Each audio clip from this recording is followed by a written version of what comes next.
La Catedral Basílica de Puebla, como se le conoce a la Catedral de Nuestra Señora de la Inmaculada Concepción, es la sede episcopal de la Arquidiócesis de Puebla. Es uno de los inmuebles más importantes de la ciudad de Puebla, reconocido y declarado Patrimonio de la Humanidad. La Catedral de Puebla fue construida en el siglo XVI, 1575, y sustituyó a la anterior, la cual se encuentra donde es el atrio. Bueno, el día de hoy vamos a tener una entrevista con Fabián Valdivia y Pablo García Migoya, aquí en el ochavo de la Catedral de Puebla, el cual es reconocido por su obra pictórica. Y cabe mencionar que es un privilegio estar en este lugar porque no tiene acceso al público. Estamos aquí en el mundo del vino.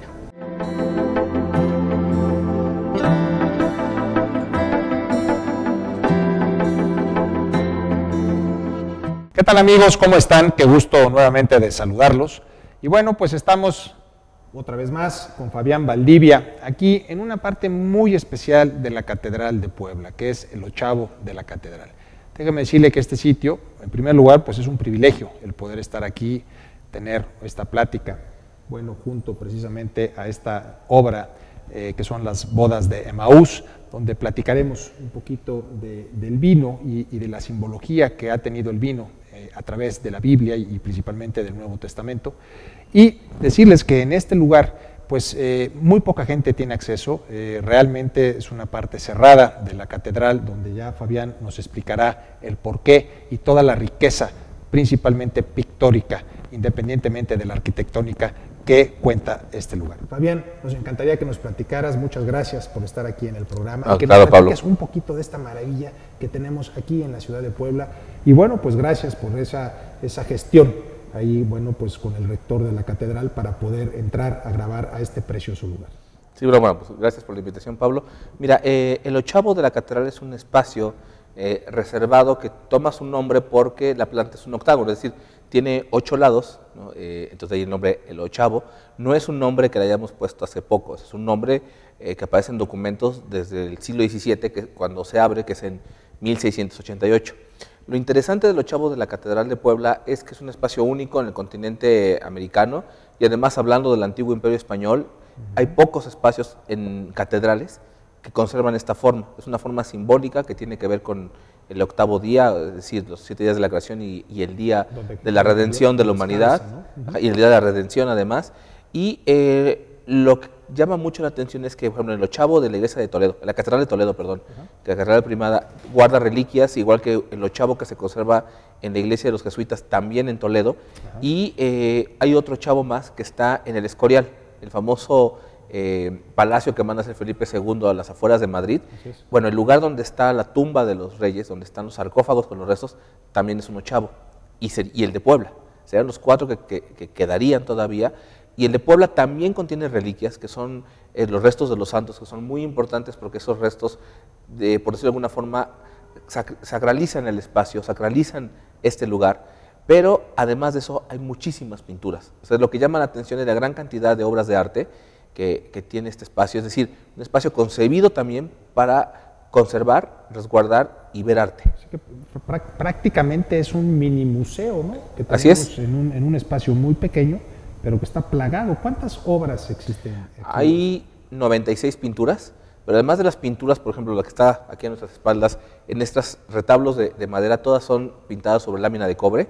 Hay pinturas al óleo sobre tela, pero además tenemos las reliquias, como decía al principio, tenemos Agnus Dei, que son unas ceras que se hacen con la cera de los cirios pascuales en San Pedro y que son santificadas del Vaticano, y que son santificadas por el propio Papa. Entonces también son objetos sagrados, pero también hay bordados, también hay grabados coloreados, hay un Cristo de marfil, y bueno, todo en ese conjunto hace un espacio único.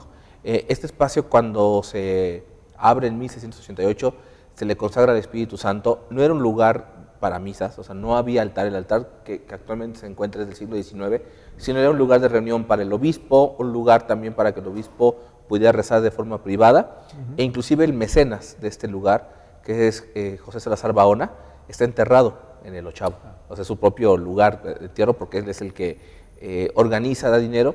Y lo interesante es que las obras de arte no las manda a hacer él, sino son obras que fueron donadas por canónigos a la catedral. Que se fueron recopilando. Exacto, que los dejaron además en su testamento, o sea, que las dejaban a la catedral. Entonces, hacia la segunda mitad del 17, José Salazar Bauna es el que organiza este espacio, es el mecenas, y además creemos que es quien coloca las obras en el sitio que están hasta el día de hoy, y que es además una especie de cápsula del tiempo. Entras acá y estás regresando 300 años en la historia del arte de Puebla. Es increíble.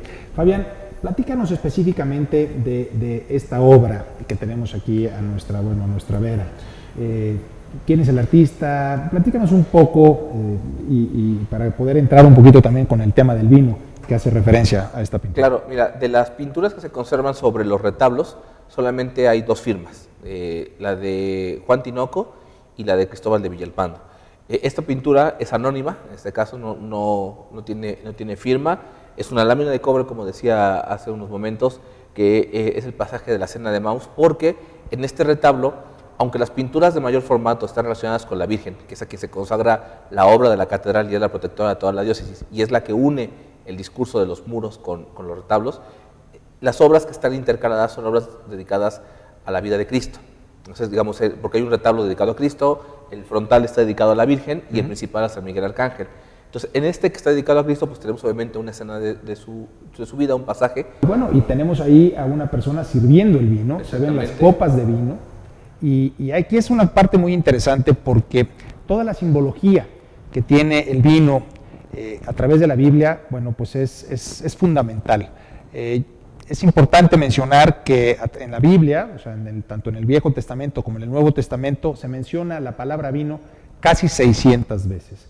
Esto nos da una idea de esa importancia que tenía el vino, bueno, pues no solamente en la cultura, sino también en la simbología. Y posteriormente, por supuesto, en la vida de Cristo, bueno, pues aún más, ¿no?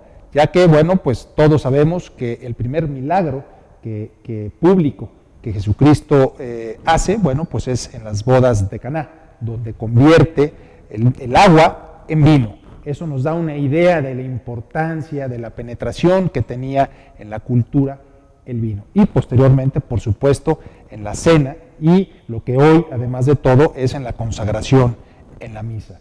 Esto es muy importante porque es gracias a esto que el vino, bueno, pues a final de cuentas no solamente se conserva, sino que prospera. Vamos a hablar específicamente de lo que era la Nueva España, México.